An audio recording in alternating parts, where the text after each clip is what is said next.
Dry your tears, guitar pals. The Friday noontime webcast from Mighty Fine Guitars is on the air. Hi, everybody. Stevie Coyle here at Mighty Fine Guitars, Lafayette, California, 20 miles due east of San Francisco and just a few miles north. And it's a little shop full of high-end acoustic guitars and nothing but, except guitar lessons, which happen on Tuesdays and Wednesdays. Yes, I do remote Zoomy, Skypey lessons as well. And other than that, just loaded with guitars that people walk in with and say, you know, for XYZ reason, I'm not playing this guitar. Somebody should. I'm blowing my karma by hanging on to this guitar. Let's sell it. So that's kind of the business model here, and it works pretty well, matching up guitars. You know, if I had to name the place again, I'd call it either Guitar Yenta, a little bit, you know, specific, but a possibility there. Or Karma Guitars, because people say I'm screwing up my karma by hanging on to these guitars. Let me check and make sure that things are going out on the wire. Checking, reloading. Come on in. Sign on in if you would, please. Let me know where you're webbing in from. It's always of interest, you know. This whole thing is so Dick Tracy. I just love it. Still, all these years later, I get a big kick out of doing this remote kind of live faux studio, TV studio in my shop kind of thing. So, by all means, come on in. Hi, there are two of you in here. Nice to see you. Step right up. Say hello. I've got two OM guitars to show you today.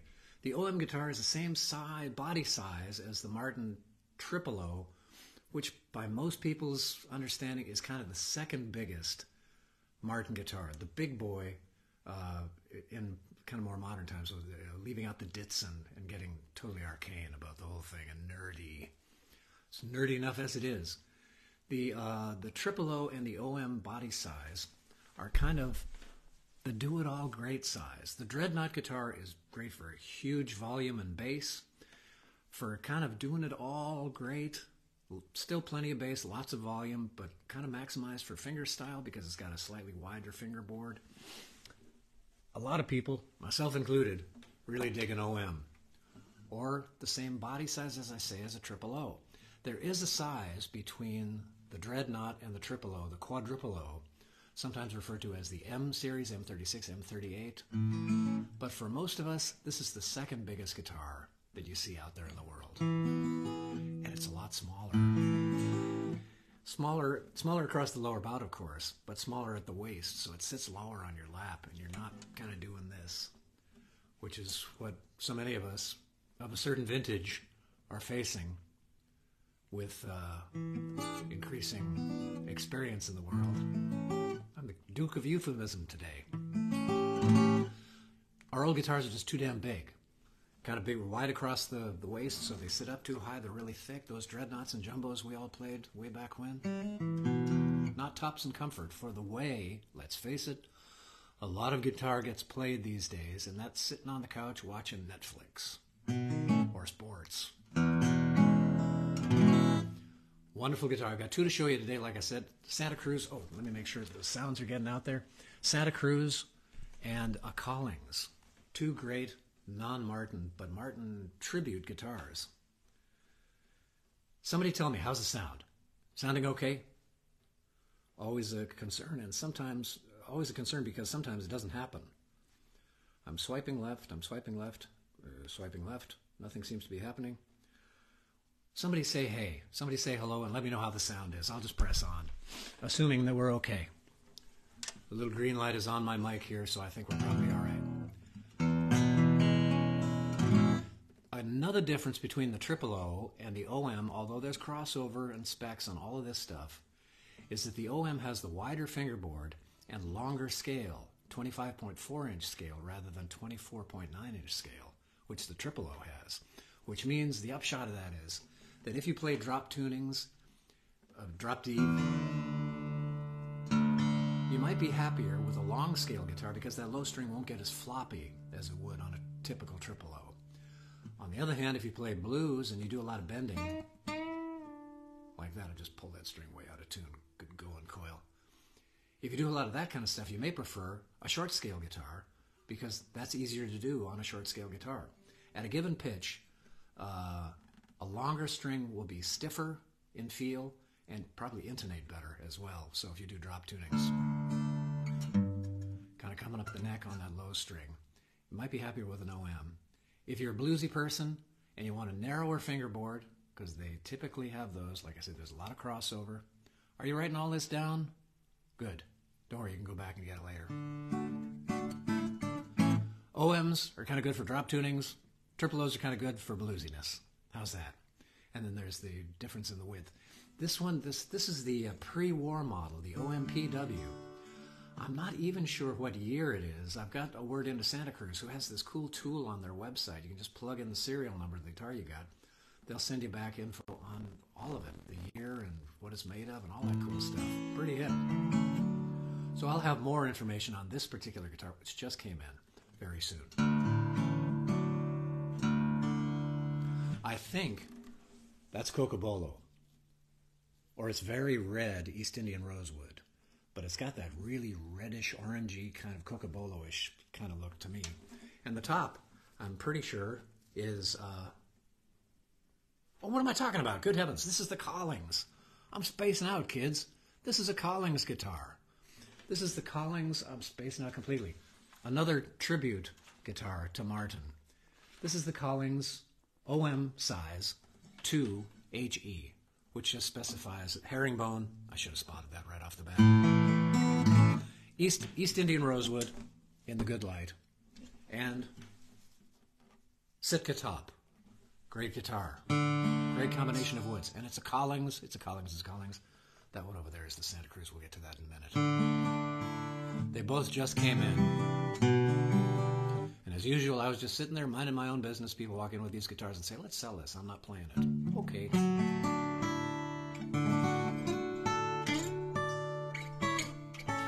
This one is, even though it looks fantastic, I think this guitar is from 2001. It is from 2001.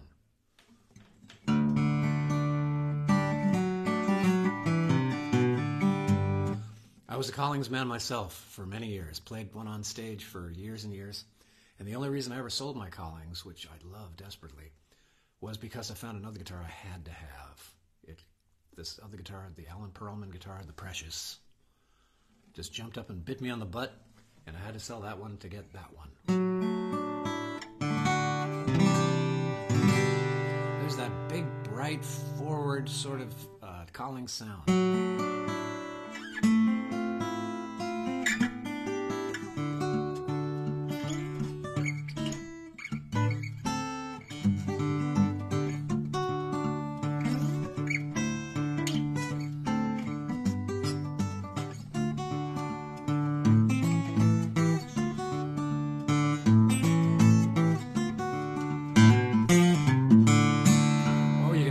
Good and hard, and it comes right up.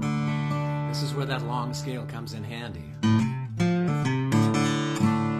Probably wouldn't be so good. A little stiff for bends, but can be done. You can do either on either guitar, of course. Either style on either guitar, for drop tunings or not.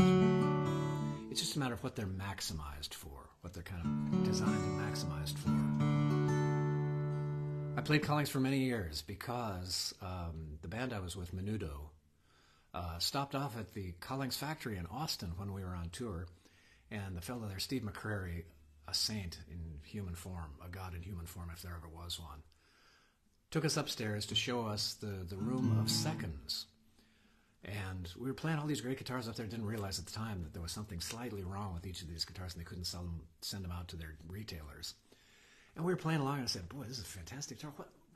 Why are we playing these again? He said, well, we'd love for you guys to be playing Collingses on stage, and there's something slightly wrong with all of these. I said, really? And I was playing something very similar to this, a herringbone OM.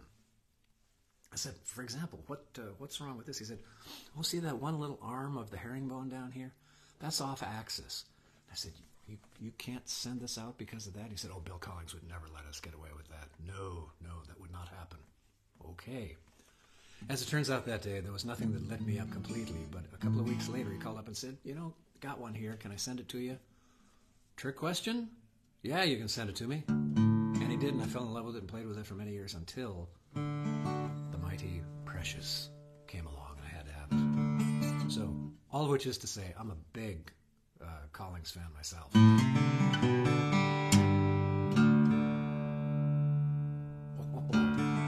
I'll move along to the Santa Cruz, but first I'll check and see if there are any comments or questions. Hello there, 16 of you. Nice to see you. Well, for some reason, I'm not seeing comments or questions. Not sure why that is. Computers, it's all ones and zeros. What could possibly go wrong or change from week to week? I'll hope and assume that you're hearing things and that we can have a nice little discussion in the comments section later on when I can access what's going on there. Beats me. Pressing on. Pressing on. Here is the Santa Cruz I was talking about. Bear cloth Sitka top, and I think, yeah, even looking at this now in dim light, dim TV light, I think this is Cocobolo on the back and sides. This is the OMPW. This is the OM where they took an old OM guitar from the 30s, pre-war, maybe up into the 40s, and did CT on it. They did essentially CT scan. They did tomography on it and said, oh, that's the specs. That's how thick the top is. That's how it joins the, here's the join specs. Here's the bracing specs. And built a guitar exactly to those old specs. An old Martin. OM.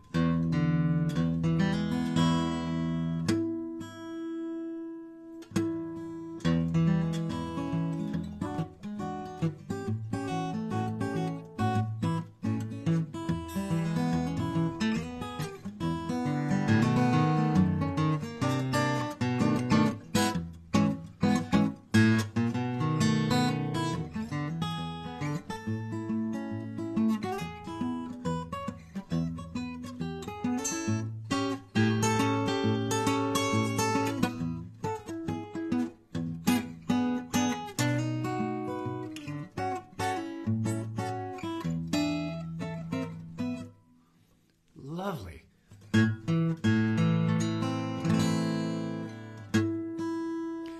And feeling back and forth between the two guitars, perhaps this one is a little warmer, whatever the hell that means.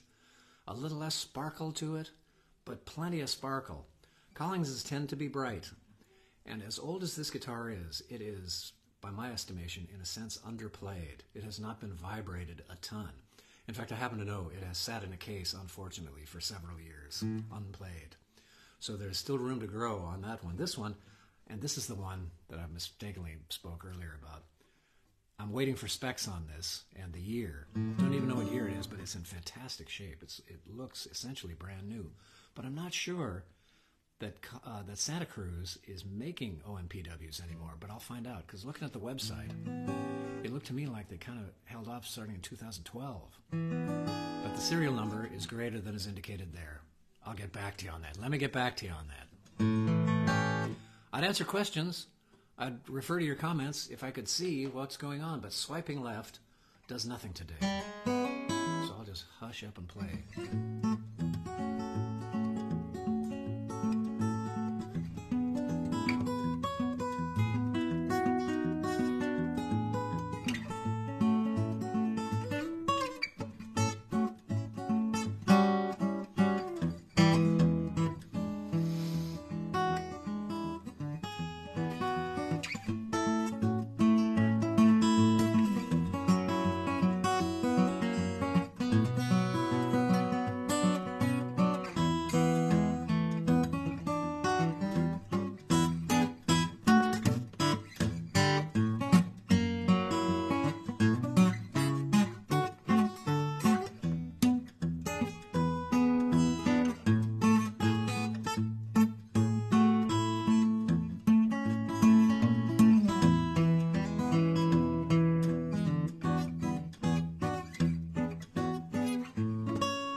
Delicious guitar. Let me play a little bit of that piece, since conversation seems to be out of the question today, on the Collings.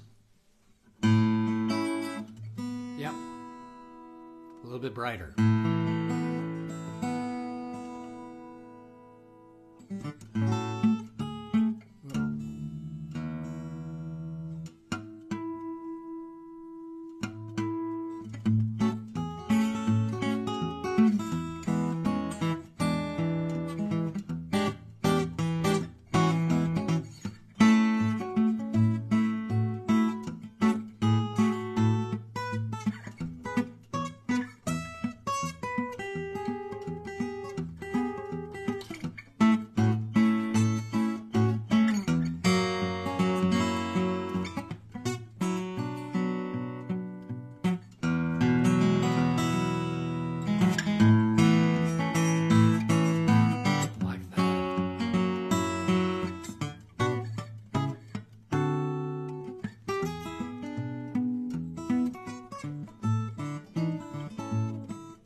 Yeah, the distinction between these two, I think the Collings is a little bit brighter.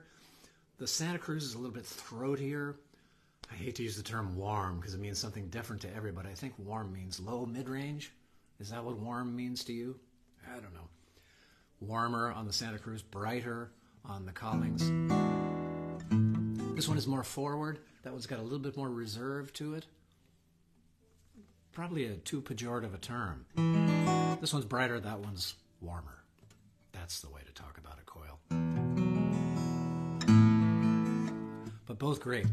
The fingerboard here, or rather the neck on the Collings, is kind of an open C shape. The Santa Cruz has got more of a kind of a vintage V shape to it, both of which are comfortable after a minute for me anyway. My hand adapts to neck contours fairly quickly.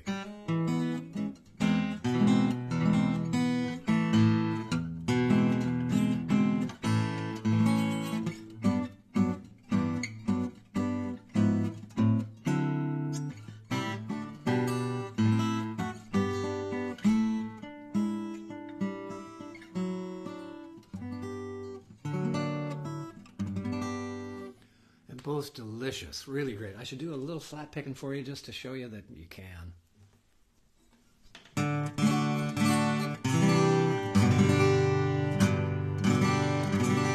And this is, you know, just strumming that, I think, my gosh, this could stand up to a banjo, maybe. In a bluegrass situation, the thing about string bands is the guitar is pretty quiet compared to a mandolin, a fiddle, banjo. Guitar's pretty quiet. You want something that can sing right out. If you no longer fit around your dreadnought, plenty of punch with this one. Boy, oh boy.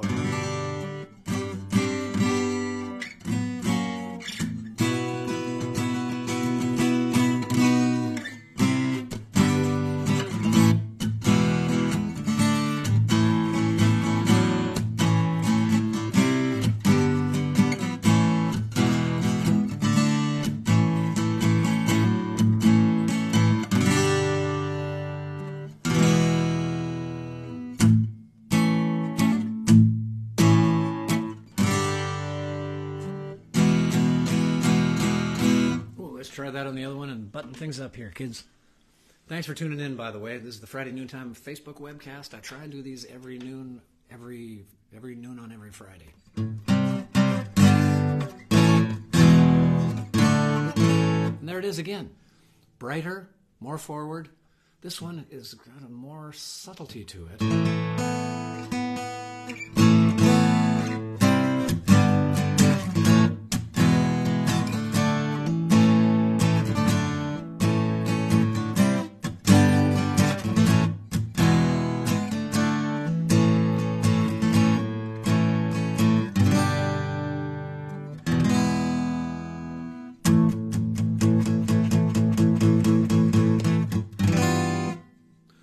Wonderful guitars.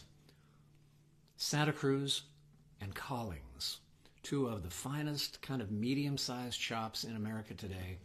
I'll get you all the specs on this and post in the crawl below. Sorry that the thread isn't working. Otherwise, I'd try and be more conversant with you and listen to your comments and questions, but for whatever reason, just not happening today. Oh, and by the way, I see myself on the screen here. It's late June in Northern California, so make sure and wear layers. Thanks for tuning in. Your old pal Stevie Coyle here, buttoning up at Mighty Fine Guitars. My hours, I'm open Thursdays, Fridays, and Saturdays from 10 till either 5 or 6. Open here as well on Tuesdays and Wednesdays, but just for lessons. And yes, I do online lessons. Zoom is okay, but I'm going to start moving my Zoom folks over to Skype because the sound is so much better on Skype. Zoom has that compression that kind of screws up music. Even when you hit the "Are you playing music?" button, even when you hit that, the sound isn't still as good as it is on Skype. Remember Skype? That happened years ago and still is happening. We kind of got subsumed by Zoom. Once again, signing off from Mighty Fine Guitars in Lafayette, California. Drop me a note in the comments below. I'll try and answer any comments or questions that came through. So sorry I couldn't respond to comments on the fly. And hope to see you next week with another guitar or two, because they just walk in the door, kids. They just walk in the door. Down the road.